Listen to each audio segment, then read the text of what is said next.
তাড়াতাড়ি বসেন।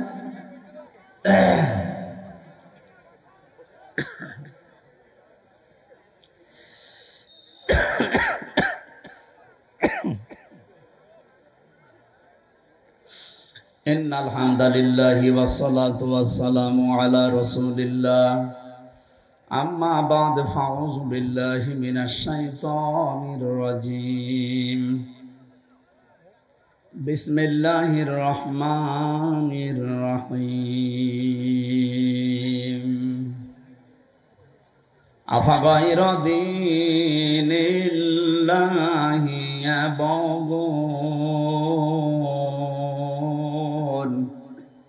ওয়ালাহু আসলামা মান ফিস সামাওয়াতি ওয়াল আরদ তাওআন ওয়া কারহান ওয়া ইলাইহি ইরজাউন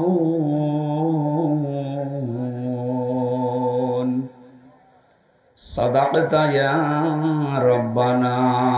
না, মাইক হয়নি, মাইক কানে লাগবে। যেখানে যা আছে কানের দিকে ঘুরিয়ে দেন, তাড়াতাড়ি করে রিভাব দেবেন। عن عباس رضي الله تعالى عنه قال قال النبي صلى الله عليه وسلم من ذاق طعم الإيمان من رضي بالله ربا وبالإسلام دينا وبمحمد رسول الله صلى الله عليه وسلم نبيا ورسولا رواه مسلم وقال تعالى في شان رسوله وما زادهم إلا إيمانا وتسليما اللهم صل على سيدنا হ্যালো একটু দাও 5 মিনিট দাও وعلى آل سيدنا مولانا محمد আলহামদুলিল্লাহ। বাংলাদেশের ঐতিহ্যবাহী জেলা কুমিল্লা বিপাড়া থানার অন্তর্গত শীদলায় খাদিজাতুল কুবরা রাদিয়াল্লাহু তাআলা আনহা মহিলা দাখিল মাদ্রাসায় ঐতিহাসিক তাফসিরুল কোরআন মাহফিল স্বনামধন্য সভাপতি জনাব আলহাজ আব্দুল মান্নান, সহসভাপতি আলহাজ আব্দুল বারী, প্রধান অতিথি জনাব শামা আজহারুল ইসলাম, প্রধান মেহমান আপনাদের এলাকার কৃতি সন্তান বিশিষ্ট আইনজীবী অ্যাডভোকেট ডক্টর মোবারক হোসাইন আতালাল্লাহু উমরাহু ওয়া বারাকাল্লাহু ফি হায়াতি, বলেন আমিন। আমার পরে যারা আলোচনা রাখবেন কুমিল্লার কৃতি সন্তান ইসলামিক চিন্তাবিদ মুফাসসিরে কোরআন বড় ভাই জনাব মাওলানা মোল্লা নাজিম উদ্দিন আতালাল্লাহু উমরাহু ওয়া বারাকাল্লাহু ফি হায়াতি, নাকি হয়ে গেছে ওনাদের? এতক্ষণ যারা আলোচনা রাখলেন মাওলানা মিজানুর রহমান আতিকি, আরো যত আলেমের নাম দিয়েছেন আর বিশেষ অতিথি, এ সময় নেই, একবার দোয়া করে দিলাম নাকি? না, একটা একটা করে নাম ধরে দোয়া করতে গেলে সময় লাগবে নাকি? ওই যে একটা লোক দোয়া করেছিল সেদিন শুনছিলাম, আল্লাহ বঙ্গবন্ধুকে যারা হত্যা করেছে পুরাটাই আপনি জান্নাত দিয়ে দিয়ে, এরকম দোয়া করলে তো সমস্যা হয়ে যাবে। আমরা এই মানুষগুলোর জন্য দোয়া করছি, এদের সম্মান আছে দুনিয়া এবং আখিরাতে। তুমি বাতাস দেশ তো কি আসমানে না জমিনে? তাহলে এটা একটু সরিয়ে দেন, এটা একটু সরিয়ে দেন। আমার মনে হয় রসনের সাথে বাতাস দিলে এসে জোড়ে দিত। আর এক ভাইয়ের কাছে দিন।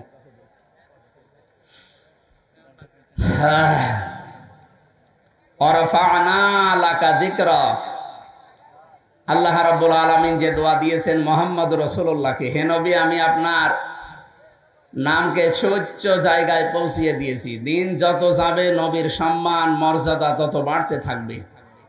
আর আমাদের সম্মান আর মর্যাদা বাড়ার জন্য দুইটা শর্ত আছে। ইয়ারফাউল্লাহুল্লাযীনা আমানু মিনকুম ওয়াল্লাযীনা উতুল ইলমা দারাজাত। সূরা মুজাদালার 11 নম্বর আয়াতের মাঝের অংশে আছে আল্লাহ বলেন, হে নবী, যারা ঈমান আনে আর ইলম পেয়েছে, দিনের পর দিন এদের মর্যাদা আমি আল্লাহ বাড়াতেই থাকব। এখানে ইয়ারফা মুজারি, বর্তমান ভবিষ্যৎ, প্রেজেন্ট ফিউচার, দিন যত যাবে এদের মর্যাদা বাড়াইয়ে দেবে কে বলেন তো? দারাজাতুন না, দারাজাত বহু বচন দিয়েছেন আল্লাহ। প্রশ্ন আসতে পারে, তাহলে আমাদের যাদের ঈমান আছে তাদের মর্যাদায় 15.5 বছর ছিল না কেন? ঈমান আমাদের ছিল, কিন্তু অধিকাংশ মানুষের ঈমানের ভেতরে ছিল ভেজাল। যাদের ঈমান পরিপূর্ণ ছিল, ভেজাল ছিল না, তাদের মর্যাদা কিন্তু ঠিকই ছিল। এই কথা বলে না কেন? কোরআনের পাখি দেলাওয়ার হোসেন সাইদি রহমতুল্লাহ আলাইহি, ওনাকে মানুষ হয়তো সামনাসামনি গালি দিত, কেউ কেউ পেছনে যেয়ে বলতো না এই কাজটা ঠিক হয়নি। শুধুমাত্র কিছু কোলাঙ্গার আছে, এই কালামানিক, এদের মতো মানুষ বাদ দিয়ে আলেমদের দোয়া যে কবুল হয় তার প্রমাণ এই কালামানিক। দেখেছেন কলার পাতায় শুয়েছে, বিসি পর্যন্ত উড়ে গেছে। এখন ওটা কয়টা যে উড়েছে আমরা জানি না, আমার মনে হয় একটা এখনো আছে, কিন্তু সংসার করার মতো আর নেই, ওর কাজ শেষ। আজকে না কয়েকদিন আগে যে আদালত থেকে নামার সময় দেখলাম, মুখে আরো সেই হাসি নেই। আগে আলেমদের লিস্ট করতো 116 জনের, তার নামও দিয়েছিল। ওই সময় কি হাসি দেখেছিলেন? আগস্টের 5 তারিখের পর থেকে আল্লাহ ওদের মুখ মলিন বানিয়ে দিয়েছেন। শুধু মুখ না, কোরআনে কারীম জানিয়েছেন, ফাজুর কাইফা কানা আকিবাতু মাকরিহিম আন্না দাম্মারনাহুম ওয়া কওমাহুম আজমাইন। সূরা নম্বরের 51 নম্বর আয়াতে আল্লাহ জানিয়েছেন, হে নবী আপনি নজর করে দেখেন, যারা ষড়যন্ত্র করেছিল তাদের পরিণাম আমি কি করেছি। আন্না একালিপ টান আছে, আল্লাহ বলেন অবশ্যই আমি আল্লাহ নিজে দাম্মারনাহুম ওয়া কওমাহুম আজমাইন, ওই সমস্ত মানুষ এবং তাদের যারা সঙ্গী সাথী ছিল সবাইকে নিজে মিলে শিকড় কেটে দিয়েছে। সুতরাং তাদের যে পরাজয় এটা আল্লাহ নিজে ঘটিয়েছেন। এই আন্না এর ভেতরে এইটাই আছে। এরপরে নবীজিকে আল্লাহ জানিয়েছেন, ফাতিলকা বুয়ুতুহুম খাবিয়াতাম বিমা যালামু ইন্না ফি যালিকা লাআয়াতাল লিকাওমিন ইয়ালামুন। ফাতিলকা এই যে সেই ঘরগুলো, এই ঘর বাড়িগুলোর দিকে একটু তাকান। বুয়ুতুহুম তাদের ঘর, বাইতুন দেয়নি আল্লাহ, বুয়ুত দিয়েছেন, আবার হোম দিয়েছেন, জমির, এটা বহুবচন। আল্লাহ যেন তার কুদরতের আঙ্গুল এইটা এভাবে দেখিয়ে দিচ্ছে, এই যে সেই ঘরগুলো, এই সেই ঘর যেখানে বসে জালেমরা দুর্বিসন্ধি করত। আমি আল্লাহ পাক এই ঘরগুলোকে আজ জনশূন্য করে দিয়েছি, উজাড় গৃহ বানিয়ে দিয়েছি। এই আয়াতটা যে কত বাস্তব এ বাংলাদেশের দিকে তাকালে এখন বোঝা যাচ্ছে। বিশেষ করে আমার কুষ্টিয়ার হানিফ সাহেবের যে বাড়ি, বিলাসবহুল বাড়ি, যেখানে টর্চার সেল ছিল, যে জায়গায় বসে ইসলামের বিরুদ্ধে, মানবতার বিরুদ্ধে, ইসলাম পন্থীদের বিরুদ্ধে দুর্বিসন্ধি করা হতো, ষড়যন্ত্র করা হতো, মিটিং করা হতো, এই ঘরগুলো আল্লাহ নিজে মনে হচ্ছে উজাড় গৃহ বানিয়ে দিয়েছে।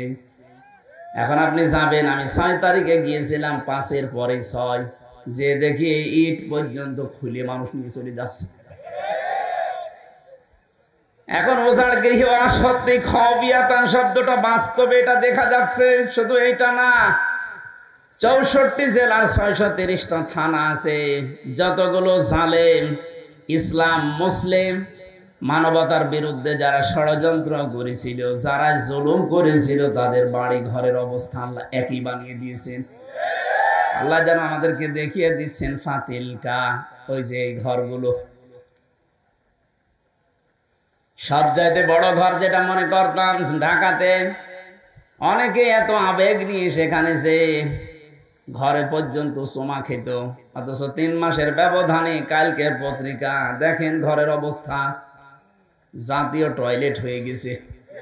হ্যাঁ, 4-5 জন একসাথে পোশাক করতে বসছে। কোথায় পৌঁছে গেছে দেখেছে? আমার মনে হয় কিছু মানুষ পোশাক পায়খানা করতে যাচ্ছে একটা উদ্দেশ্য নিয়ে। আমি কাবা শরীফ তাওয়াফ করার পর 16 সালে যখন উপর দিয়ে ঘুরছি, হঠাৎ দেখি আমার পেটে সেরকম যন্ত্রণা, ব্যথা। এক পুলিশকে বললাম, ইয়া হে ভাই, আমার পেটে ব্যথা করছে হঠাৎ, আমি তো এতক্ষণ ভালো ছিলাম। পুলিশ আমারে বলছে, ইয়া হাজি অল হজ্জা, তাই না বিলাদুকা? ও হাজি, দেশ কোথায়? জি, তুমি বাংলাদেশ। বাংলাদেশ থেকে এসেছি। ওনার ভাষা দিয়ে আমারে বলছে, আপনি এখনো পর্যন্ত জানেন না কোন জায়গা? না তো, যেটা আবু সাইদের বাড়ি। আপনি এখনো পায়খানা না করে দাঁড়িয়ে আছেন, তাড়াতাড়ি কাজ করেন। সত্যি কথা বলছে যে কোরআন সামনে পায়খানা করে দেখি আমার পেটের যন্ত্রণা, ব্যথা ভালো হয়ে গেছে। আল্লাহ আমাকে যেন জানাতে চেয়েছে, হামজা 6000 কিলোমিটার দূর থেকে এসেছো, আরে শয়তানের মুখে পায়খানা না করে চলে যাবা, তাড়াতাড়ি করো। আমার তো মনে হচ্ছে এখন যে 5-6 জন একসাথে দল বেঁধে পোশাক করছে, আজকেও দেখলাম 3 জন একসাথে বের হচ্ছে। তার মানে ওখানে যারা যাচ্ছে এটা নিয়ত করে যাচ্ছে যে আমার রোগ ভালো হবে। এটা তো আর আন্তর্জাতিক করা সম্ভব না, এটা জাতীয় টয়লেট হয়ে যাবে। এইটাই বাস্তবতা। আপনি তাকান হিটলারের দিকে, চেঙ্গিস খানের দিকে, হাজ্জাজ বিন ইউসুফের দিকে, ইয়াজিদের দিকে। নামগুলো কিন্তু ভালো, খারাপ না। ইয়াজিদ নামটা খারাপ, কত সুন্দর নাম। শুধু জুলুম করার কারণে আল্লাহ নামটা ঘৃণিত, নিন্দিত করে দিয়েছে। এখন কোন হিন্দুকেও যদি বলা হয়, ভাই ছেলে হয়েছে 5000 টাকা দেবো, ইয়াজিদ রাখেন, বলবো কি নাম না গালি? বলেন, এত সুন্দর সাহাবীর ছেলের নাম, হযরতে মুআবিয়ার ছেলে রাদিয়াল্লাহু তাআলা আনহু, এত বড় জলিলুল কদর সাহাবী, যিনি কাতেবে ওহী লিখতেন, তার সন্তানের নাম যদি আল্লাহ জুলুম করার কারণে ঘৃণিত বানিয়ে দিতে পারে, আপনি কার সন্তান? যত বড় মানুষের সন্তান হন, আপনার নাম যোগের আবর্তনে, কালের বিবর্তনে দেখবেন নামটা আজ হোক কাল হোক, ওটাও আমার মনে হয় গালি হয়ে যাবে। এখনই অলরেডি হয়ে গেছে।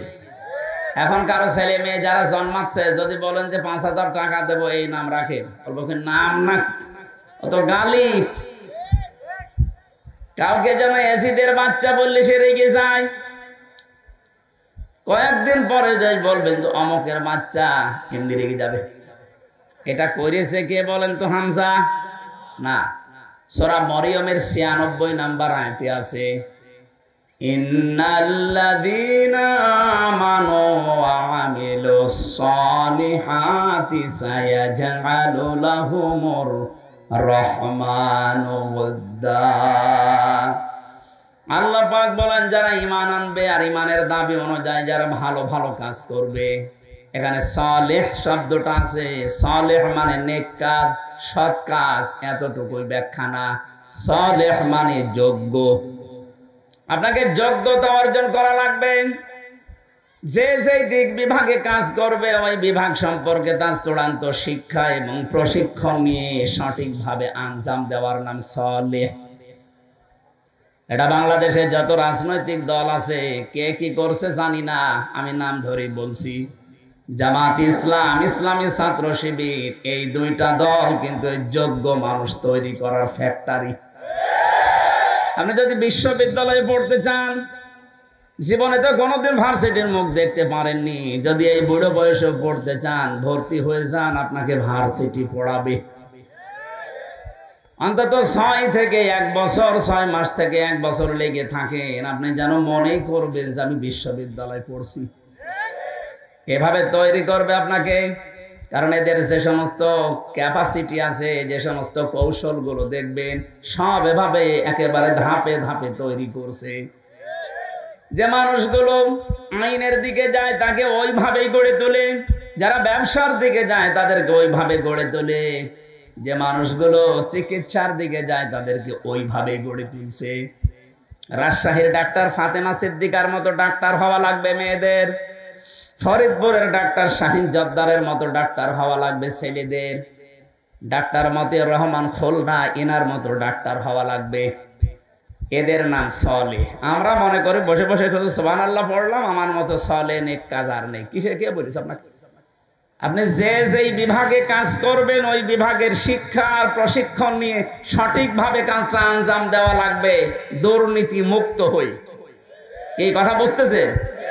এগুলো যারা করে সৃষ্টি জগতের ভেতরে তাদের প্রতি আল্লাহ একটা আলাদা তৈরি করে দেয় ভালোবাসা।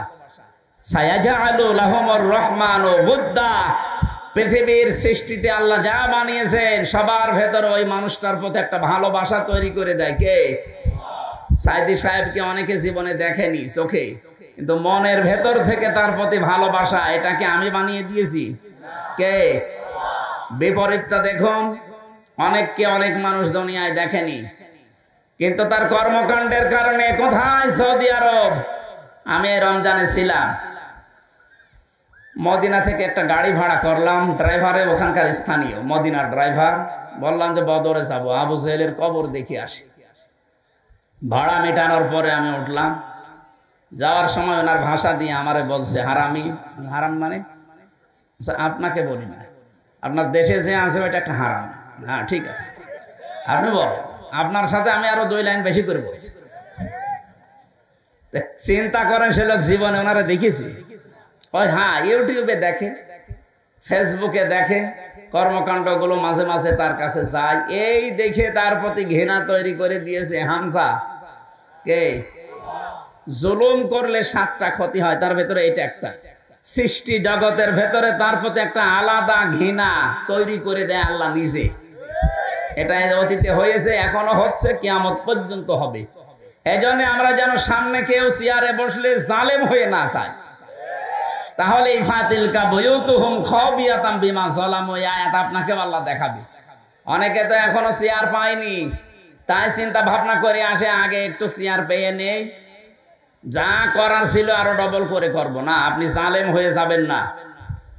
5 বছর পরে দেখা যাচ্ছে আপনার বাড়িটাও জাতীয় টয়লেট আল্লাহ বানিয়ে দিতে পারে।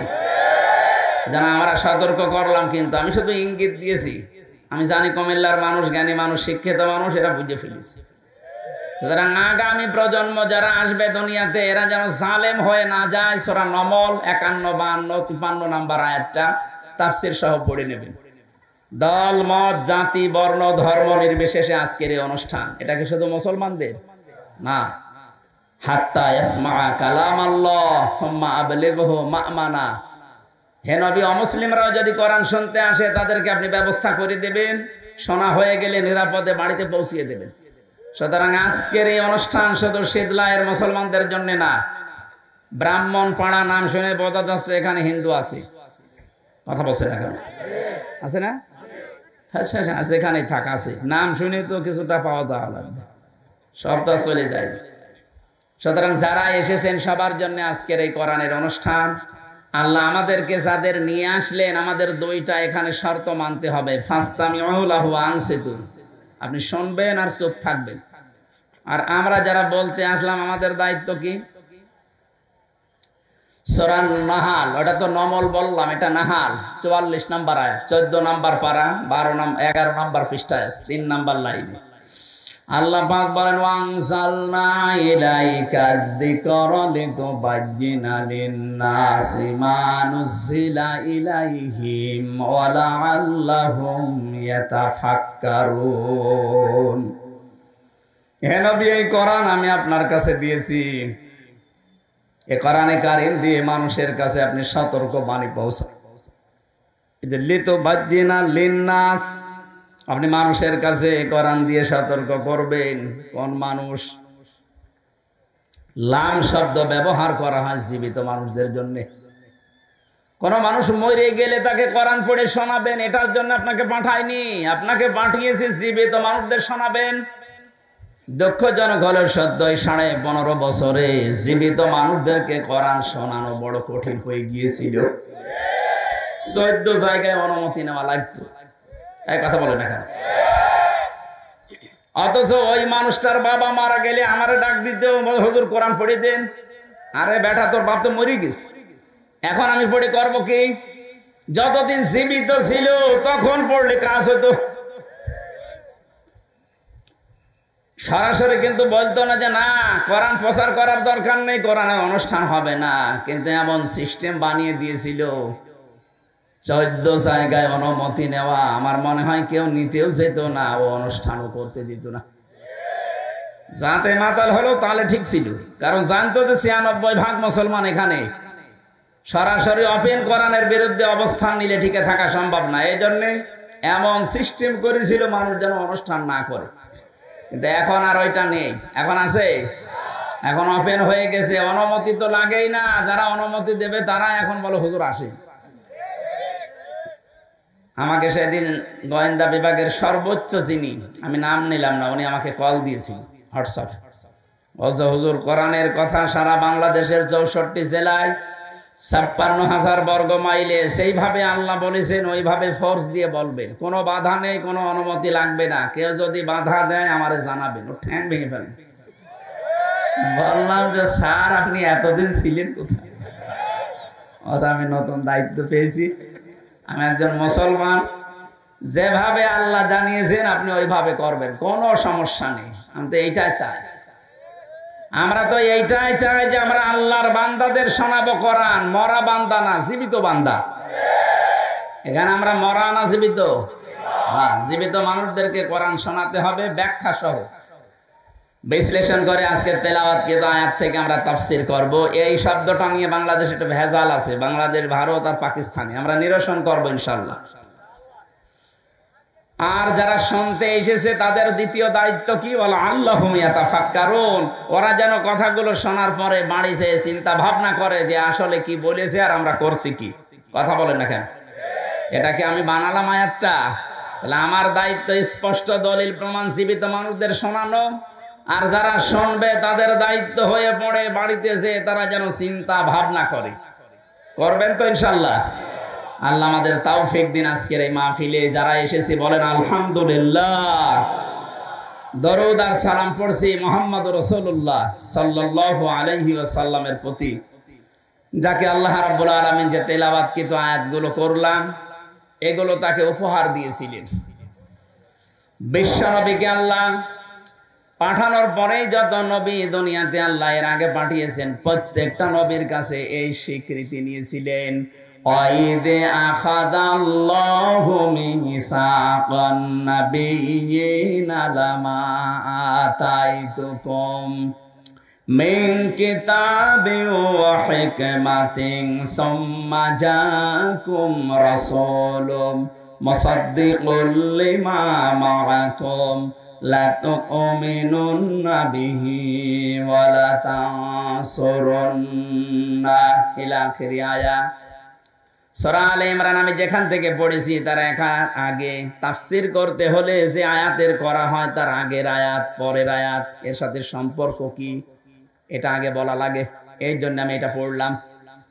আল্লাহ পাকের আগে রিসালাতের ঘোষণা দিতে গিয়ে তো ব্যাপক হারে দিয়েছেন। শুধু আমাদের যে নবী, যত নবী এর আগে পাঠিয়েছিলেন 1,24,000 বলেন আর 2,24,000 বলেন, সঠিক সংখ্যা যেহেতু আমরা জানি না, যত নবী আল্লাহ পাঠিয়েছে প্রতিটি নবীর কাছে এই স্বীকৃতি নিয়েছিল, অঙ্গীকার নিয়েছিল যে তোমাদেরকে আমি জ্ঞান দিয়েছি আর বিজ্ঞান দিয়েছি, তোমাদেরকে জ্ঞানের জন্য কিতাব দিয়েছি, বিজ্ঞান জানার জন্য আমার কিতাবের ভেতরে থিওরি দিয়েছি।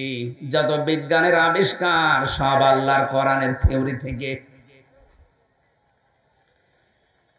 একজন রাসূল তোমাদের কাছে আসবে, তোমাদের কাছে যে কিতাব আর যে জ্ঞান যে বিজ্ঞান আছে এইটার স্বীকৃতি দেওয়ার জন্য, সত্যতা প্রমাণ করার জন্য আসবে। তোমরা যখনই ওই রাসূলের সংবাদ পেয়ে যাবে লা তুমিনুন্না বিহি ওয়া লা তানসুরুন্না, শব্দের আগে দুইটাই লাম দিয়েছেন, লামে তাকিদ নুনে সাকিলা। আল্লাহ পাক বলেন হে নবী হে রাসূলরা, যারাই দুনিয়াতে তোমরা গিয়েছো প্রত্যেকের জন্য আমি অঙ্গীকার নিলাম, ওই রাসূল যদি তোমাদের কাছে চলে যায় অবশ্যই তাকে বিশ্বাস করবা, তাকে সাহায্য করবা। যত নবী যত রাসূল আসলেন প্রত্যেককে আল্লাহ বলেছিলেন ক্বালু আকরারনা, তোমরা কি স্বীকৃতি দিলে? প্রত্যেকেই বলেছে হ্যাঁ আলা যালিকুম ইসরি, আমরা এই বিষয়ের উপরে ঐক্যবদ্ধ হয়েছি, একমত হয়েছি, আমরা স্বীকৃতি দিয়ে দিয়েছি। ক্বালা ফাশহাদু ওয়া আনা মাআকুম মিনাশ শাহিদিন, আল্লাহ বলেন তোমরাও সাক্ষী, আমিও নিজে সাক্ষী হয়ে গেলাম তোমাদের কাছে। এই আয়াতের শিক্ষা কি? মুফাসসির ইকরাম ফি জিলালিল কোরআনে লিখেছেন, সাইয়্যিদ কুতুব যত নবী যত রাসূল পাঠালেন, তারা যদি নবীজির রিসালাতের স্বীকৃতি দিতে পারে, বিশ্বাস এবং সাহায্য করার অঙ্গীকার করতে পারে, কিয়ামত পর্যন্ত আমরা যারা নবীর উম্মত হয়ে আসব, আমাদের সবচেয়ে বড় দায়িত্ব হবে তার রিসালাতের ঘোষণা দেওয়া এবং তার সাহায্যের জন্য এগিয়ে যাওয়া। প্রশ্ন আসতে পারে, তার রিসালাতের ঘোষণা দিলাম, সাহায্য করব কি করে, তাকে পাবো কোথায়? তাকে পাবেন কোথায় মানে কিয়ামত পর্যন্ত তো উনি তো হায়াত পাবেন না, উনি তো একদিন বিদায় নেবেন, নিয়েছেনও। কিয়ামত পর্যন্ত তাকে সাহায্য করার নামান্তর হচ্ছে তার আদর্শ পড়ে আছে, ওইটাকে সাহায্য করা। তার আদর্শকে যারা ধারণ করবেন, নবীজির আদর্শ দুনিয়াতে যারা বাস্তবায়ন করার চেষ্টা চালাবে, তাদেরকে আপনার সাহায্য করা ওয়াজিব, আপনার জন্য হক। লা তুমিনুন্না বিহি ওয়া লা তানসুরুন্না। যারা আরবি গ্রামার জানে, কত কঠিন শব্দ জানেন, এটা লাম দিয়েছেন আবার তাকিদ দিয়েছেন নুনে সাকিলা। অবশ্যই এখন আপনাকে মানা লাগবে তার রিসালাত। এই পৃথিবীর বহু মানুষকে আমরা দেখেছি তারা আল্লাহর স্বীকৃতি দিয়েছে, কিন্তু ওই জামানার রাসূলের স্বীকৃতি তারা দেয়নি। এই জন্য তারা বেঈমান হয়ে, এই যে আবু জাহেলের নাম শোনেন, এই লোকটা আল্লাহ একজন আছে, ও বিশ্বাস করতো, ওর জীবনী পড়েন।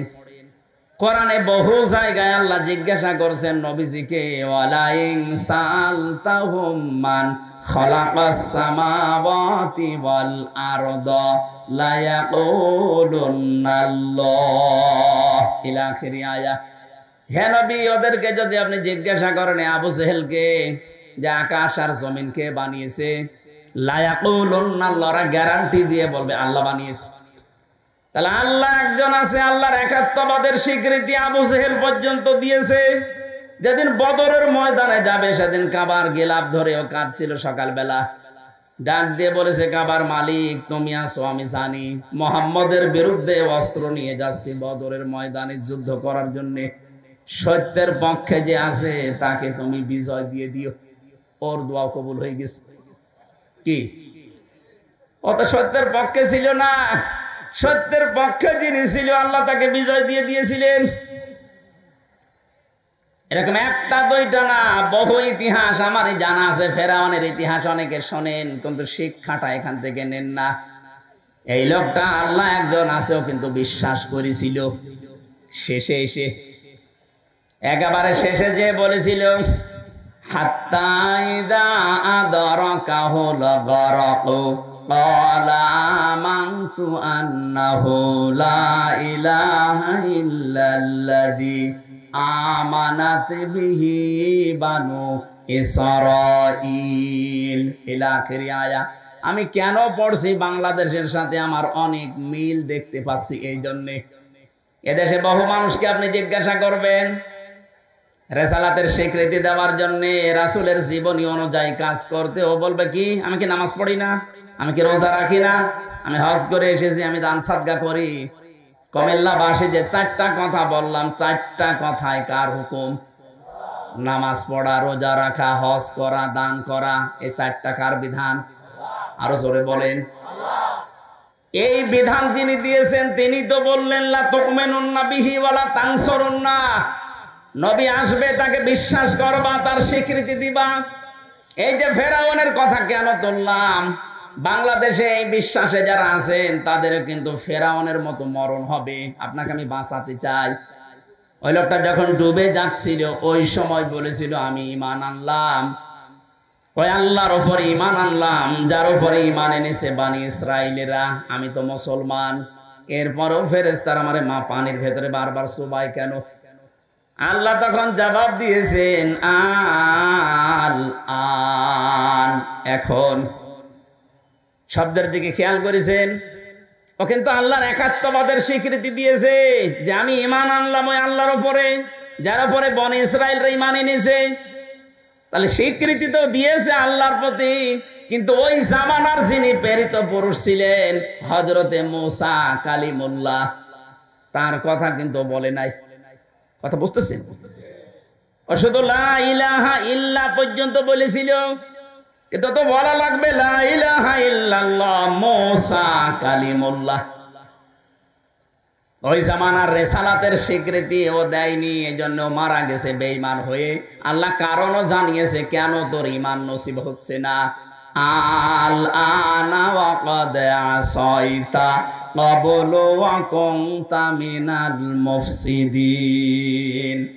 এবার আমার এই আয়াত থেকে প্রশ্ন, হাজার হাজার বছর পরে এখন আমাদের এই জামানায় আল্লাহর প্রেরিত পুরুষ কে বলেন তো? কথা বুঝতেছে? এই জামানার জন্য শুধু না কিয়ামত পর্যন্ত একজন প্রেরিত পুরুষ আল্লাহ পাঠিয়েছেন, তার নাম মুহাম্মাদুর। আরো জোরে বলেন মুহাম্মাদুর।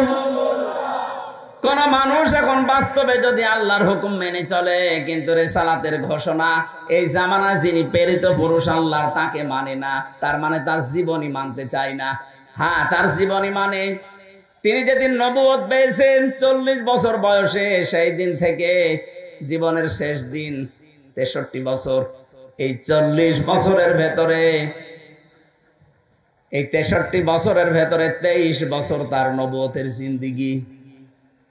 এটা মানেন না? বলেন না কেন? এই 23 বছরের 13 বছর তিনি মক্কায় মার খেয়েছিলেন। আজ দেশে হাজারো মানুষ এই 13 বছরের জিন্দেগি শুনতে পাগল।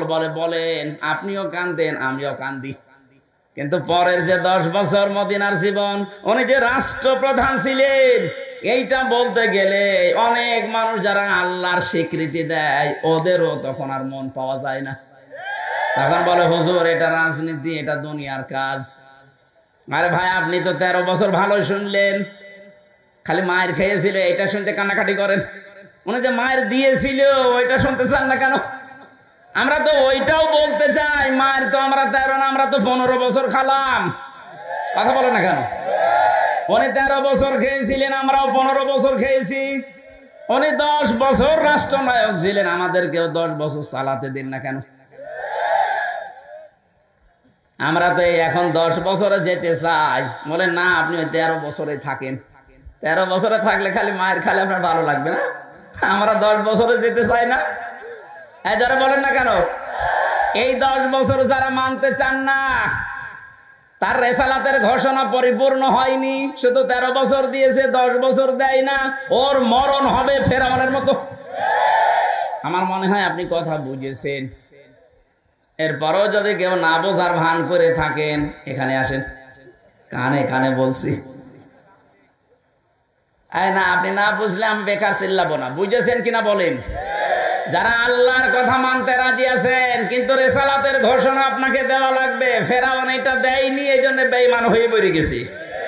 আপনি যদি এখনো দিতে না চান, আপনি হয়তো বুঝতেছেন না, তাই আপনাকে আমি বুঝিয়ে দিলাম যে মূসা কালিমুল্লাহ বলা লাগবে, মুহাম্মাদুর রাসূলুল্লাহ। সুতরাং আপনি বলছেন না। আপনি কথাগুলো বলতে গেলে তখন রাজনীতি মনে করেন, দুনিয়ার কাজ এটা, এই ঝামেলায় যাওয়া দরকার কি, এগুলো আমরা করব না। আমরা 15 বছর অলরেডি মার খেয়ে ফেলেছি, রাসূলের চাইতে আরো 2 বছর বেশি। এক কথা বলেন না কেন? এখন আমরা 10 বছর নবীজির মতো অন্তত এই জমিনটা হাতে নিতে চাই। আপনি একটু দিয়ে দেখেন, বিশ্ব নবী যদি বলতে পারেন খায়রুল কুরুনি করনি, কোরআন দিয়ে দেশটা 10 বছর চললে আমরা বলতে পারবো খায়রুল কুরুনি করনি। কারণ সাদাবাজি থাকবে না। কথা বলেন না কেন? ডাক্তার শফিকুর রহমান ঘোষণায় দিয়েছে, যদি কোরআন এ দেশে প্রতিষ্ঠিত হয়, সাদাবাজি নামও কেউ মুখে নিয়ে আসবে না। সবচাইতে বেশি গ্যারান্টি পাবে নারী তার ইজ্জতের। আজ জুজুর ভয় দেখানো হচ্ছে ওদেরকে, ইসলাম আসলে কিন্তু ঘরবন্দি হয়ে যাবা। আন্তর্জাতিক কিছু কৌশল আছে, এইগুলোতে এই ছোট মন, ন্যারো মন নিলে হবে না, মনটা ব্রড করা লাগবে। এই কারণে সেদিন দীপ্তির সাথে উনি টকশো করেছিলেন, এইটা নিয়ে কত রকমের ফতোয়া বাজে। আরে ভাই, ওখানে যদি উনি না যেতেন, ও পরের দিন আন্তর্জাতিক মিডিয়ায় ছড়িয়ে দিত যে এরা নারী বিদ্বেষী। অনেকে ওনার চেহারা হা করে দেখতে গেছে, ওনার বউ নেই বাড়ি,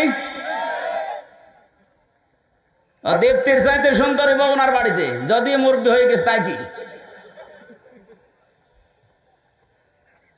এখনো বলে না কি 64 বছর বয়স, এখনো বলছে আমি যুবক মানুষ।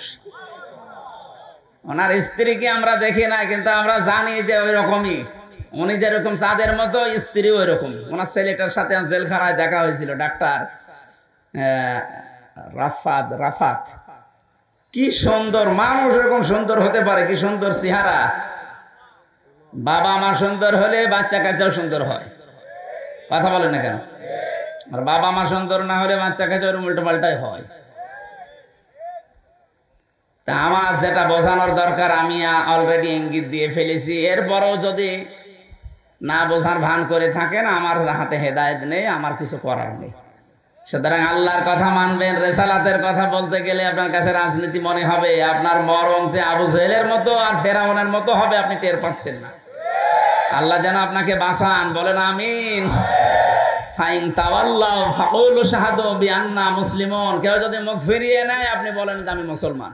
আর এই আয়াতের পরবর্তী আয়াত নিয়ে, এই যে 82 নম্বর আয়াত, এটা সূরা আলে ইমরান, আল্লাহ রাব্বুল আলামিন বলেন ফামান তাওয়াল্লা বা'দা যালিকা ফাউলাইকা হুমুল ফাসিকুন।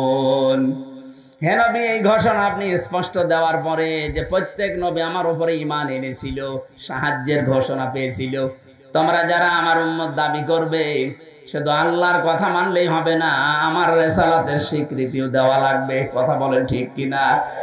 আমার আদর্শ আমি রেখে আসলাম, কিয়ামত পর্যন্ত আদর্শ থাকবে।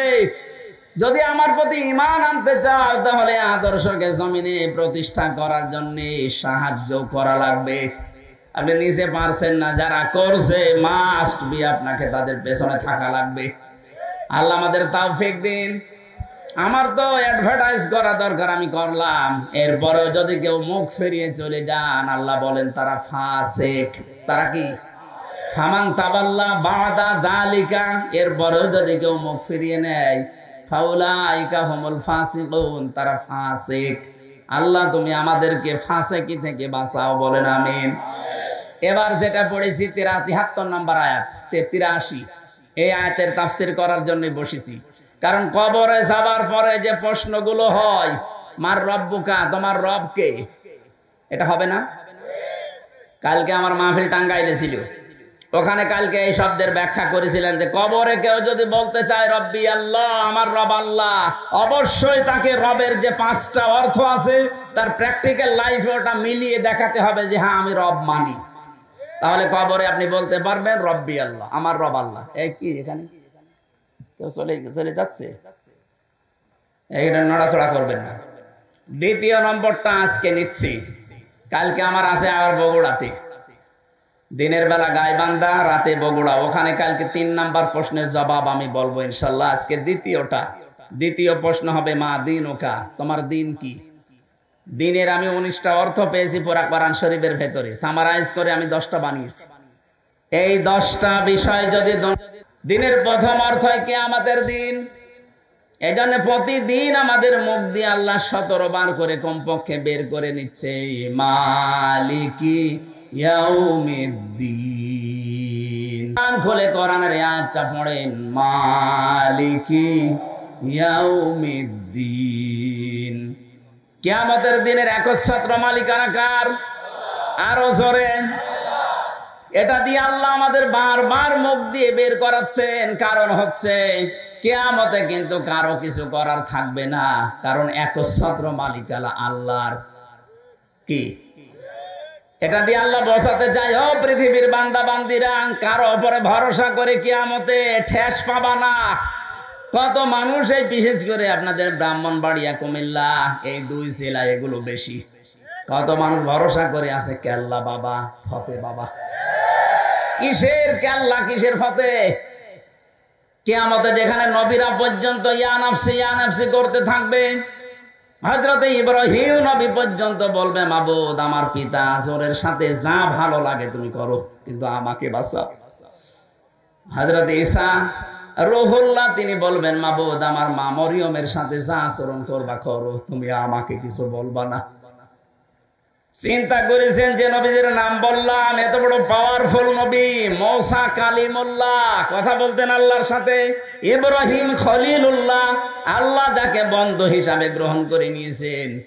হযরতে ঈসা রুহুল্লাহ, যিনি আল্লাহর সৎকারে তৈরি হয়েছিলেন। এত বড় বড় পাওয়ারওয়ালা মানুষ যদি বলে আল্লাহ আমার আত্মীয় স্বজন মা বাবা এদের সাথে যা ভালো লাগে তুমি করো গিয়ে, কিন্তু আমাকে তুমি বাঁচাও, সেখানে কেল্লা ফতের উপরে ভরসা করে আছেন যে এরা বাঁচাবে। আমার তো কোরআনের ব্যাখ্যা তাফসীর পড়ে এতটুকুই বিশ্বাস জন্মিয়েছে, সূরা আবাসার ভেতরে আছে ইয়াউমা ইয়াফিরুল মারউ মিন আখিহি ওয়া উম্মিহি ওয়া আবিহি ওয়া সাহিবাতিহি ওয়া বানিহি লিকুল্লি ইমরিম মিনহুম ইয়াউমাইযিন শাআনু ইউগনি। আল্লাহ বলেন সেদিন মানুষ দৌড়াবে নিজের আপন ভাই থেকে, মা বাপ থেকে, সন্তান সন্ততি, স্ত্রী বন্ধু, এদের থেকে আগে মানুষ পালাতে থাকবে। এখানে প্রায় 6টা মানুষের নাম আছে। কুমিল্লাবাসী মাথায় যদি মগজ থাকে একটু ভাবেন, প্রথমে ভাইয়ের নাম, মায়ের নাম, বাবার নাম, ছেলের নাম, স্ত্রীর নাম, বন্ধুর নাম। বিপদে পড়লে এরাই তো দেখি এগিয়ে আসে। আল্লাহ বলেন এরা পালাবে। এফেররো মানে এই যে বাঘে তাড়া দিলে যেভাবে মানুষ দৌড়ায়, এফেররো শব্দের শাব্দিক অর্থ এই দৌড়। আপনজন দেখলেই মানুষ এরকম করে দৌড়াতে থাকবে। কি বলে আপনার বিবেক বলেন তো আপনি? এরা যদি পালায়, আমার মনে হয় পীর সাহেব বলবে আল্লাহ আমি পীরই ছিলাম না। আপনি বলেন যেখানে মা পালাচ্ছে, বাবা পালাচ্ছে, আপনার ভাই পালাচ্ছে, নিজের বউ পালাচ্ছে, পীর সাহেব বলবে আল্লাহ কিসের পীর, আমি পীর ছিলাম না। এটা বলবে, আপনি সেদিন ধরা খাবেন, সেদিন বুঝবেন। সূরা মাআরিজের ভেতরে আরো কঠিন করে আল্লাহ দিয়েছেন ইউবাসসারুনাহুম ইয়াওয়াদ্দুল মুজরিমু লাউ ইয়াফতাদি মিন আযাবি ইয়াউমিযিন বিবানি ওয়া সাহিবাতিহি ওয়া আখি ওয়া ফাসিলাতিহি আল্লাতী তুবি ওয়া মান ফিল আরদি জামিআন সুম্মা ইউজি। আল্লাহ রাব্বুল আলামিন বলেন ওই দিন মানুষ মুক্তিপণ হিসাবে দিতে চাইবে সর্বপ্রথম তার ছেলে মেয়েকে। আমি আয়াতটা পড়ার পরে বাণী শব্দের ব্যাখ্যা পড়ার পরে চিন্তা করলাম আল্লাহ 3টা বছর আমি জেলে আছি, আমার মেয়ে 2টাকে আমি আজও দেখিনি। ওই সময় 7 মাস রেখে গিয়েছিলাম ছোটটারে, এখন ওর 4 বছর। এই 3 বছর হয়ে গেল ওরে আমি না দেখার কারণে ওর প্রতি একটা অজানা ভালোবাসা আমার তৈরি হয়ে গেছে। বড়টার প্রতি অত না, ছোটটা ফারিহা জান্নাতের প্রতি যত বেশি হয়েছে। 3টা বছর না দেখে যদি এত বেশি মহব্বত ভালোবাসা তুমি তৈরি করে দিতে পারো, কোরআনের আয়াতে তুমি বললে কিয়ামতে আমি নাকি ফারিহাকেও মুক্তিপণ হিসাবে তোমারে দিতে চাইবো। আমার তো মনে হচ্ছে না, এই আয়াতটা আমার কেমন লাগছে। আপনি চিন্তা করেন তো, কিয়ামতের দিন এই ফারিহাকেও বলা লাগবে আল্লাহ এটাও দিয়ে দিলাম মুক্তিপণ, তুমি আমারে বাঁচাও। আমার স্ত্রী, আমার ভাই ভাগ্যর যা আছে, আমার বোন আছে, এমনকি আমার দুনিয়ায় যারা আশ্রয় প্রশ্রয় দিত আমার দরের লোক, আমার আত্মীয় স্বজন, জ্ঞাতি গোষ্ঠী, এদেরকেও তোমাকে দিয়ে দিলাম, যাও। ওমান ফিল আরদি জামিআ, দুনিয়ায় যত সম্পদের মালিক ছিলাম সব আমি দিলাম। সুম্মা ইউজি, তুমি আমারে বাঁচাও। আল্লাহ জবাব দিয়েছেন কড়া করে ধমক দিয়ে, কাল্লা, কখনো না, কাল্লা কখনোই না, ইন্নাহা লাযা, তোরে আমি লাজায় দেব। কোথায় লাজা? কি আল্লাহ ভয়ঙ্কর বর্ণনা এরপরে দিয়েছেন। লাজা কি জানো? নাযাআতাল লিশাওয়া, এখানে গেলে আগে মানুষের চামড়া খুলে যাবে। আমাকে রিমান্ডে মাঠের নিচে যখন নিয়ে গিয়েছিল ওই আয়না ঘরে, আমি দেখেছিলাম মাঝে মাঝে রাতের বেলা, রাত 11টা 12টার পরে ওরা আসতো, 4-5 জন এসে কিছু জিনিসপত্র নিয়ে বলছে আমরা এইগুলো দিয়ে নখ তুলি, মানুষের চামড়া তুলিয়ে যে এইগুলো দিয়ে। জীবিত মানুষদের নখ তুলে নেয়, চামড়া তোলে, ডিম নিয়ে এসে বলতো যেগুলো আমরা দেই। আমারে কোনোদিন এগুলো করিনি, কিন্তু দেখিয়েছে যে এগুলো দিয়ে আমরা নখ তুলি। তার মানে ওদের ওই ভয়ঙ্কর কথা শোনার পরে যেন আমি মিথ্যা কথা বলতে বাধ্য হই। আমারে বলেছিল আকিস গ্রুপের বিরুদ্ধে এই কথাগুলো বলা লাগবে। দ্বিতীয় নম্বরে, এই দেশে জঙ্গিবাদ তৈরি করার জন্য জামাত ইসলাম আর শিবির কাজ করছে, এটা আপনি বলবেন আদালতের সামনে, যে তাহলে আপনারা ছেড়ে দেব। রিমান্ডে বারবার আমাকে ওই অফিসার গুলো, বিশেষ করে এসপি আর এসপি, প্রতিদিন আমার রাতের বেলা এসে বলতো জামাত ইসলাম তো খারাপ না, ভালো দল, ওরা মিথ্যা কথা বলে না, ওরা দুর্নীতি করে না, তা আপনার বলতে সমস্যা কি? হ্যাঁ, কি কায়দা করে কথা নিচ্ছে দেখেছেন? মনে করছে যে হাজা পাগল হয়ে গেছে মনে হয়। ঠিক আছে, আপনি আমারে নিয়ে চলেন। এত কষ্ট প্রথম কয়েকদিন দিয়েছিল, দেখেন না এত নড়ন চড়ন নেই। শেষে আমাকে ওই জিনে দিয়েছিল যে এইগুলো দিয়ে আমরা নখ তুলি, যদি আপনি কালকে ম্যাজিস্ট্রেটের সামনে এগুলো না বলেন আমরা কিন্তু করব। কয়েকটা মুসলমান অফিসার পেয়েছিলাম, মুসলমান নামে শুধু আল্লাহর ভুল ধরত, যে আল্লাহর এই কাজটা মনে হয় ঠিক হয়নি। তার ভেতরে আমি একজন পেয়েছিলাম এই কুমিল্লা বাড়ি 14 গ্রামে, ওরা আমি খুঁজতেছি, পালিয়েছে। আর কয়েকদিন আগে পেয়েছিলাম খুলনা শেখ ইমরান, অধ্যাপক মিয়া গোলাম পরওয়ার সাহেবের বাড়ির পেছনে বাড়ি ওর। ওই দিন আমার মাহফিল ছিল পরওয়ার সাহেবের কাছে। ওর বাবা আওয়ামী লীগের উপজেলা চেয়ারম্যান, ও শয়তান পালিয়েছে, পাওয়া যাচ্ছে না। এরপরে পাওয়া গেছে, পুলিশে ধরে এখন জেলে দিয়েছে। ওরে আর পাওয়া যাচ্ছে না, কোন গর্তে ঢুকেছি। চিন্তা করে দেখেন, ওরা আমারে বলতেছে আমরা এগুলো দিয়ে নখ তুলি, এই যে এই মেশিন পত্র, আপনি যদি না বলেন সকালবেলা আপনার স্ত্রীকে তুলে নিয়ে আসবো। তখন আমার মেয়েটা 7 মাস বয়স মাত্র। বলেন এই অবস্থায় স্বামী যারা ঠিক থাকতে পারে? বাধ্য হয়ে বলেছিলাম যে যা ভালো লাগে করেন, আমারে নিয়ে চলেন, আমি সব বলে দেবো, যান। কিন্তু ম্যাজিস্ট্রেট আমার সাথে ধোঁকাবাজি করেছিল। ওখানে যাওয়ার পরে শুনলাম উনি ছাত্রলীগের প্রাক্তন কি সেক্রেটারি ছিল, উনি এখন ওই কাজে। আমার বলছে আপনার কোনো চিন্তা নেই, যা যা লিখেছে শুধু সই করে চলে যান, আপনার নিচে ছোট ছোট বাচ্চারা আছে কান্নাকাটি করছে। আমি তো এই 164 তখন বুঝতাম না, সহজ সরল ভাবে লিখে দিলাম। পরে শুনছি যে ওইটা 164। এমন এমন কিছু লিখেছে রাষ্ট্রের বিরুদ্ধে, আকিস গ্রুপের বিরুদ্ধে, জামাতের বিরুদ্ধে, অথচ একটা কথা বা আমার না। পরে যদিও আমি ডিনাই পিটিশন দিয়েছিলাম, কিন্তু সেটাই তো কাজ হয়নি। এই 3 বছর থাকা লেগেছে আর এই কারণে। অথচ সে মামলায় যে কিছুদিন আগে সব খারিজ হয়ে গেছে, সব খারিজ করে দিয়েছে। ওই মামলা তো 3 বছর তো ওই জজের কাছে ছিল, কিচ্ছু করতে পারেনি। যে এখন হাত খোলা পেয়েছে, বলছেন যান, একেবারে মামলা ঢিসমিস করে দিলাম। বলতে গেলাম যে স্যার এটা তো আপনার কাছে এতদিন ছিল, এতদিন তো বলেননি, হঠাৎ সবই বেসবই মানে মাফ করে দিচ্ছেন। উনি এইটাই বলতো যে আমার হাত বাঁধা ছিল, এখন হাত খোলা আছে, কিছুটা ন্যায় বিচার করতে পারছি। আমরা চাই বাংলাদেশে সবাই এরকম হাত খোলা থাকবে, আবু সাইদের মতো। কথা বলেন না কেন? হাত যতদিন বাঁধা থাকবে, ন্যায় বিচারের পরিবর্তে উপরে দেখতে হবে ফিটফাট, ভেতরে সব অবিচার হবে।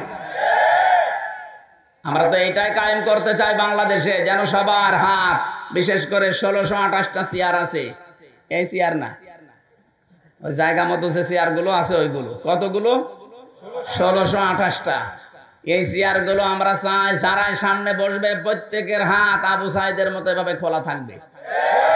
জীবন দিতে হয় জীবন দেবে, কিন্তু মিথ্যার সামনে মাথা নত করবে না, তাহলে নাই বিচার কায়েম হবে ইনশাআল্লাহ।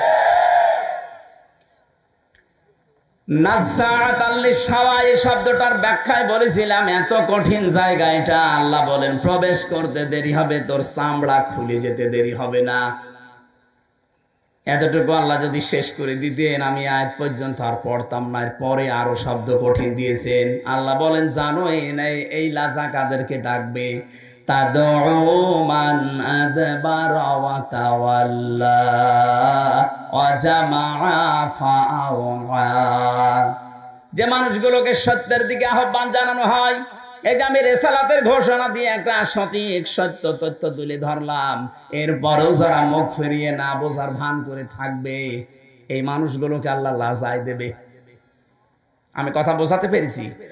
আমি কিন্তু একটা সত্য তুলে ধরেছি আপনাকে। আপনি আল্লাহর বিধান মানতে রাজি আছেন, কিন্তু রিসালাতের ঘোষণা দিলে আপনি রাজনীতির গন্ধ খোঁজেন। এই জন্য ডাকবে তাদেরকে, মান আদে বারা ওয়া তাওয়াল্লা, যে ব্যক্তি সত্য শোনার পরও মুখ ফিরিয়ে চলে যায়, বার করে, পেছন ফিরে চলে যায়। ওয়া জামা ফাআওয়া, আর যারা মাল সম্পদ জমা করে আর বারবার এগুলো সংরক্ষণ করার জন্য চেষ্টা চালায়। এই বাংলাদেশে এটা সবচাইতে বেশি। 15.5 বছরের দিকে তাকান, এক একজন কত টাকা পয়সার মালিক হয়েছে। আর শুধু মালিক হয়েই না, এগুলো কি করে সংরক্ষণ করে রাখা যায় এই চিন্তা ভাবনা ছিল।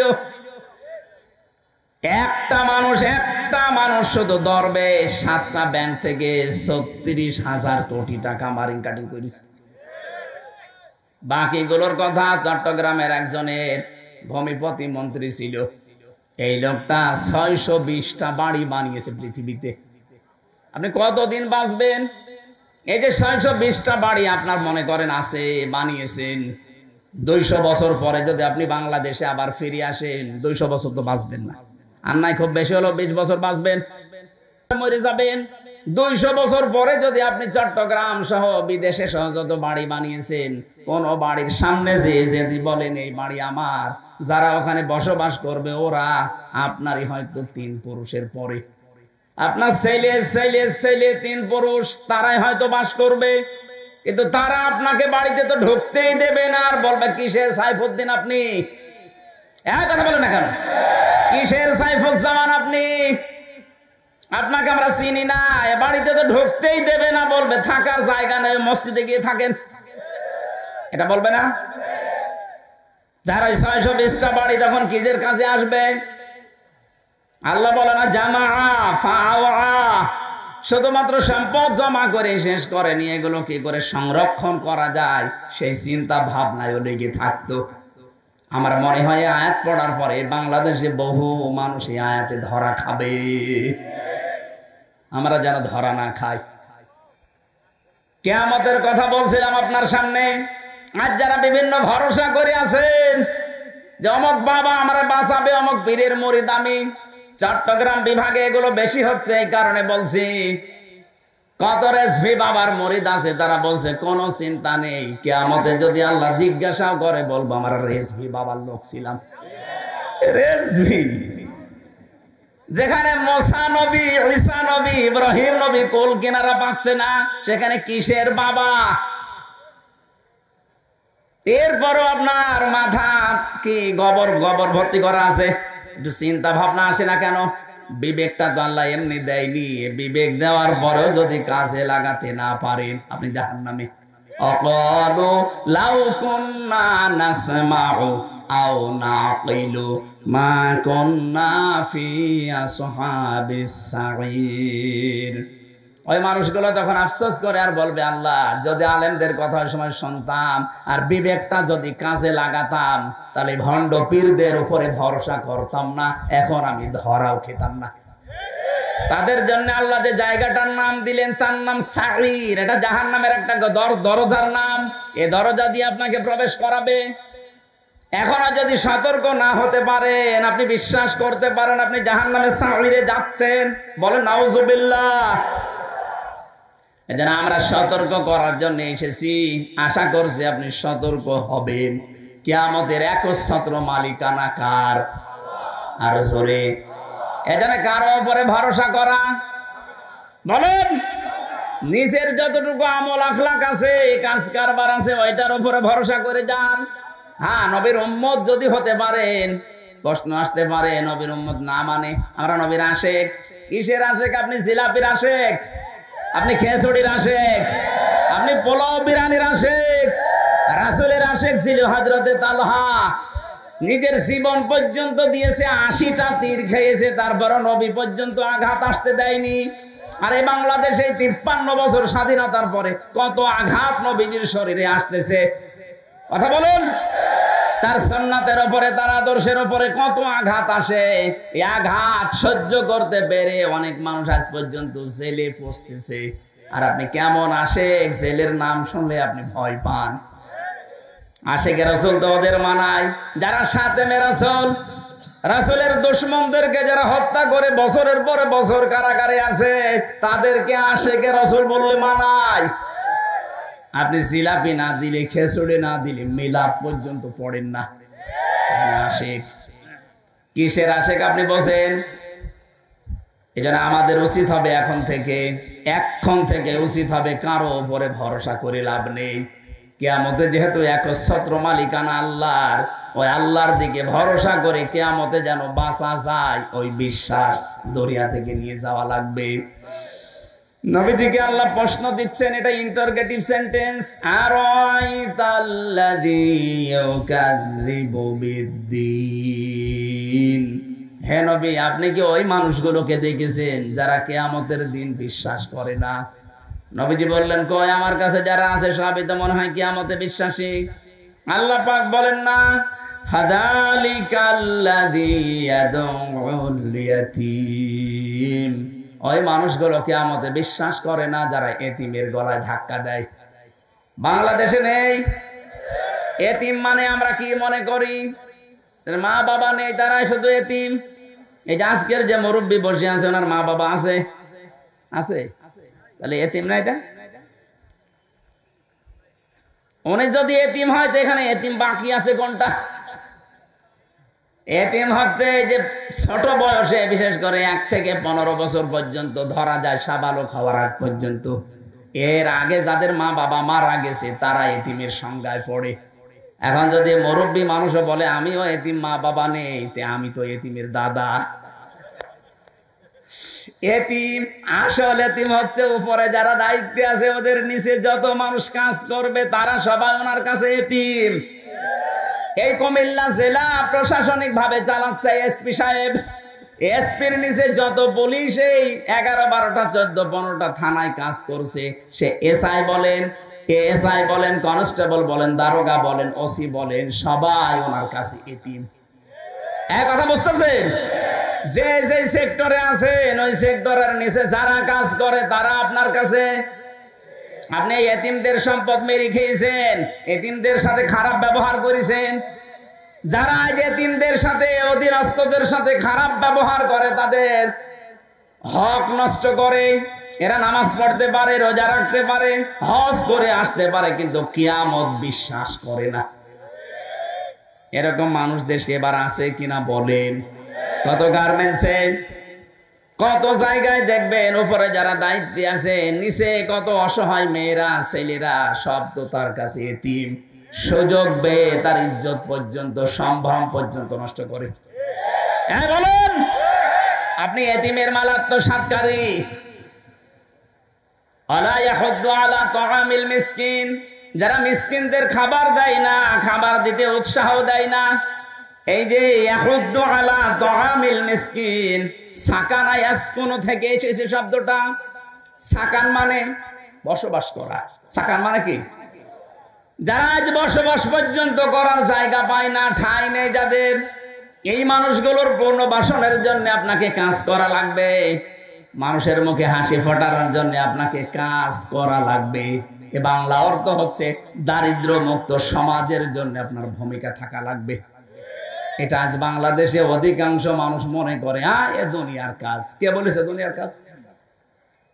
মেয়েরা যারা এসেছেন আপনাদের জন্য একটাই ওয়াজ আজকে, ওয়াতুইনু আলা দীনি যাওজাতিহা, জান্নাতি মহিলা ওইটা যেই মেয়েটা তার স্বামীকে মানবতার জন্য, দ্বীনের জন্য, ইসলামের প্রসারে মানবতার সেবা করছে তার স্বামী, ও যেন ওই মহিলা তার স্বামীকে উদ্বুদ্ধ করে, ছাড় দেয়, সময় বের করে দেয়। কিন্তু অধিকাংশ মহিলা আরো বাধা দেয়। কথা বলেন ঠিক কিনা? না, আপনি নামাজ পড়ে, রোজা করে, কালো বোরকা পরে নেককার হতে পারবেন না। আপনার স্বামী, এটা 3 নাম্বার পয়েন্ট, অতুইনু আলা দীনি যাওজাতিহা। আপনার স্বামীকে আপনি হযরতে খাদিজাতুল কুবরার মতো বের করে দেবেন বাড়ি থেকে, যে দিনের জন্য, মানবতার সেবায়। আপনার স্বামী মানবতার সেবামূলক কাজ করে, মানুষের উপকারের জন্য নেমে যায় বাড়ি থেকে, দিন প্রসারে, দিন কায়েমে, দিনের সেবা করার জন্য কাজ করে বেড়াচ্ছে। আপনি সময় বের করে দেবেন তাকে। তাকে আপনি ছেড়ে দেবেন, ছাড় দেবেন, শুধু না তাকে আরো উদ্বুদ্ধ করবেন। কিয়ামতের ময়দানে খাদিজাতুল কুবরার সাথে জান্নাতে যেতে পারবেন। আজ আমরা আরো ছেড়ে দেওয়া দূরের কথা, সংসারে অশান্তি তৈরি করি, আর আরো বাধা দেই। কথা বলেন না কেন? আমার মা বোনেরা নামাজ পড়ছেন, পড়েন, রোজা রাখেন, হজ করে এসেছেন, পর্দায় থাকেন, পাশাপাশি স্বামীকে মানবতার সেবায়, ইসলামের সেবায় বের করে দেবেন। কিয়ামতে যদি খাদিজাতুল কুবরার সাথে, যার নামে আজকের এই মাদ্রাসা, এই মহিলার সাথে জান্নাতে থাকতে চান, আল্লাহ মেয়েদেরকে খাদিজাতুল কুবরার অনুসারী হওয়ার তৌফিক দেন, বলেন আমিন। এটা বোঝাতে চাচ্ছিলাম, দারিদ্র্যমুক্ত সমাজের জন্য আমাদের জায়গা থেকে ভূমিকা পালন করা লাগবে।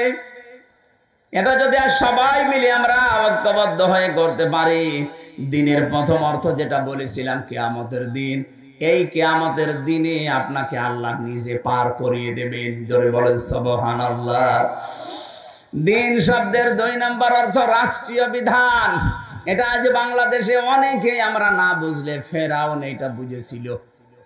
সূরা মুমিনের 26 নম্বর আয়াতে আল্লাহ দলিল দিয়েছেন, আকালা ফিরআউনু দারুনি আকতুল মূসা ওয়ালিয়াদউ রাব্বা ইলা আখিরি আয়া। ফেরাউন বলেছিল, আমারে ছেড়ে দাও, আমি মূসাকে হত্যা করব, সে তার রবকে ডাকুক। আমি আশঙ্কা করছি সে আমার রাষ্ট্রের বিধিবিধান পাল্টিয়ে দেবে।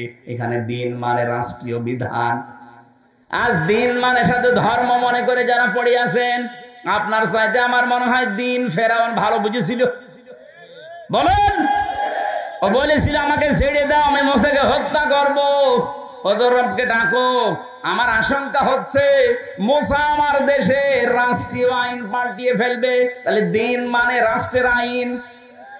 আরো জোরে, 96% মুসলমান আমরা এখানে বাস করি, রাষ্ট্রীয় আইনে দিন একটাও আছে বলেন?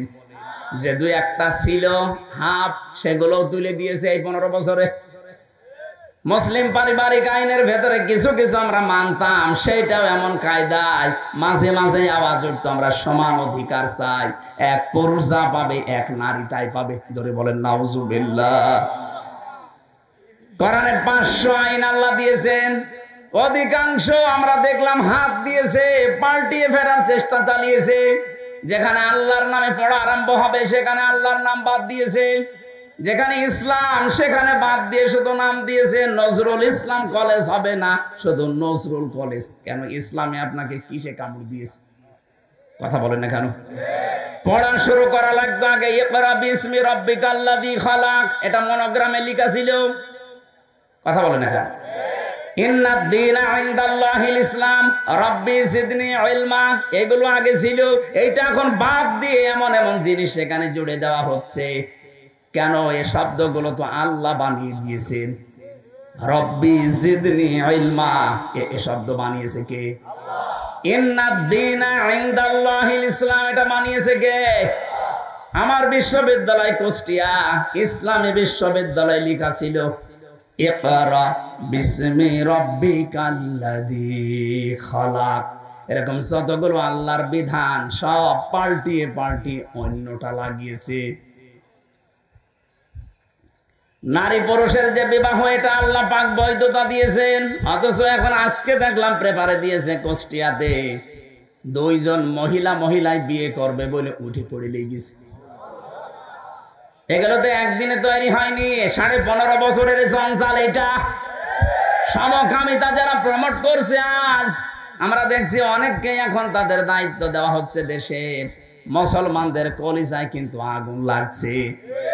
আমরা চাই যারা আল্লাহর নিষিদ্ধ কাজকে বৈধতা দেওয়ার জন্য প্রমোট করে, তাদেরকে 96% মুসলমানের মাথার উপর থেকে সরিয়ে দেওয়া হোক। এখানে আমরা এমন মানুষকে দেখতে চাই যে লোকটা আল্লাহ রাসূলে বিশ্বাসী। কথা বলেন, সংবিধান সংস্কারের কাজ চলছে, আমরা চাই এমন এমন মানুষকে ওই জায়গায় নিয়ে যাওয়া হোক যারা সূরা ফুরকানের ৭৪টা যে সংবিধানের ধারা আছে, এই সূরা ফুরকানের প্রতিটি ধারা যারা বিশ্লেষণ করতে পারে, যারা বোঝে এগুলো ধারা আল্লাহ বানিয়েছেন, মানবতার জন্য। এগুলো যদি এই মুসলিম দেশে সংবিধানে সংযোজন করা হয়, এই দেশে যে যার অধিকার সম্পূর্ণটা ফিরে পাবে। দিন মানে রাষ্ট্রীয় বিধান, এটা যতদিন পর্যন্ত আপনি কায়েম করতে না পারবেন, কবরে যাওয়ার পরে যেই বলবেন আমার দিন কি, আপনি বলতে পারবেন না। এরকম 10টা বিষয় আছে কোরআনে দিন শব্দের ব্যাখ্যায়। আমরা যদি আমাদের এই প্র্যাকটিক্যাল লাইফে 10টা মানতে পারি, কবরে যেতে দেরি, আপনি বলে ফেলবেন দীনুল ইসলাম। আল্লাহ আমি সহ যারা এসেছি এটা বলার তৌফিক দুনিয়া থেকে কামাই করার তৌফিক দাও, বলেন আমিন। আমার 8টায় ওখানে অনুষ্ঠান, 45 মিনিট আছে, এখান থেকে 1 ঘন্টা খানিক সময় লাগবে। আমি তাড়াতাড়ি করছি। আগামীতে কোনো জায়গায় নিলে একটা মাহফিল নিয়ে, জোর করে মাহফিল নিয়েছে ভাই আমার কাছ থেকে। আজকে ওনারা পর্যন্ত আমার উপর রেগে আছে, সেই মিজান সাহেব জমজমের মালিক। আগামীতে আসলে কোনো জায়গায় একটা করে নিয়ে 1-1.5 ঘন্টা 2 ঘন্টা সময় দিন। আল্লাহুম্মা আমিন।